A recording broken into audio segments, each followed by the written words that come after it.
ಉತ್ತರ ಕರ್ನಾಟಕ ನ್ಯೂಸ್, ಇದು ಕನ್ನಡದ ಉಸಿರು.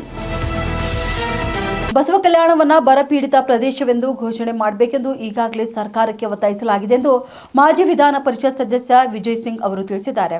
ಈ ಕುರಿತು ಬಸವ ಕಲ್ಯಾಣದ ತಮ್ಮ ಗೃಹ ಕಚೇರಿಯಲ್ಲಿ ಉತ್ತರ ಕರ್ನಾಟಕ ಸುದ್ದಿವಾಹಿನಿ ಜೊತೆ ಮಾತನಾಡಿದ ಅವರು, ಕೆಲ ದಿನಗಳ ಹಿಂದಷ್ಟೇ ಬಸವ ಕಲ್ಯಾಣಕ್ಕೆ ರಾಜ್ಯದ ಮುಖ್ಯಮಂತ್ರಿ ಡಿ.ಕೆ. ಶಿವಕುಮಾರ್ ಹಾಗೂ ಉಪಮುಖ್ಯಮಂತ್ರಿ ಜಿ. ಪರಮೇಶ್ವರ್ ಅವರು ಭೇಟಿಯನ್ನ ನೀಡಿದಾಗಲೇ ಈ ವಿಷಯದ ಕುರಿತು ಚರ್ಚೆ ಮಾಡಲಾಗಿದೆ. ಸಚಿವ ಈಶ್ವರ್ ಖಂಡ್ರೆ ಅವರ ಗಮನಕ್ಕೂ ಕೂಡ ತರಲಾಗಿದೆ.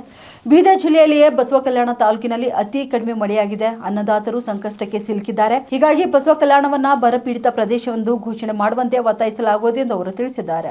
ರಿಸೈನ್ ಮಾಡಬೇಕು, ಅದು ಒಳ್ಳೆಯದೇ ಅಂತ ನನಗೆ ಭಾವಿಸುತ್ತೇನೆ. ಸರಿ, ಬಸವ ಕಲ್ಯಾಣ ಬರಗಾಲ ಎಂದು ಘೋಷಣೆ ಮಾಡೋದಕ್ಕೆ ತಾವೇನಾದರೂ ಮನವಿ ಪತ್ರ ಕೊಡ್ತಾ ಇದ್ರೆ? 100% ಆಗಿ ಹಿಂದಿನ ಸಲನೇ ಯಾರು ನಮ್ಮ ಮಾನ್ಯ ಮುಖ್ಯಮಂತ್ರಿಗಳಾದ ಶಿವಕುಮಾರ್ ಸಾಹೇಬರು ಬಂದಿದ್ರು, ಉಸ್ತುವಾರಿ ಸಚಿವರಾದ ಈಶ್ವರ್ ಖಂಡ್ರೆ ಅವರಿಗೆ ಮತ್ತೆ ನಮ್ಮ ರೆವಿನ್ಯೂ ಮಿನಿಸ್ಟರ್ಗಳಾದ ಪರಮೇಶ್ವರ್ ಸಾಹೇಬರಿಗೆ ಎಲ್ಲರಿಗೂ ಜೊತೆ ಮಾತುಕತೆ ಮಾಡಿದ್ದೇವೆ. ಮತ್ತೆ ನಮ್ಮ ರೈತರೆಲ್ಲ ಬಹಳ ಸಂಕಟದಲ್ಲಿದ್ದಾರೆ ಅಂತಾನೂ ಹೇಳಿದ್ದೇವೆ. ಅದಕ್ಕಾಗಿ ಬಸವ ಕಲ್ಯಾಣ ಈ ಬೀದರ್ ಡಿಸ್ಟ್ರಿಕ್ಟ್ ಅಲ್ಲೇ ಕಮ್ಮಿ ಮಳೆ ಬಂದಿರೋದು ಬಸವ ಕಲ್ಯಾಣಲ್ಲಿ.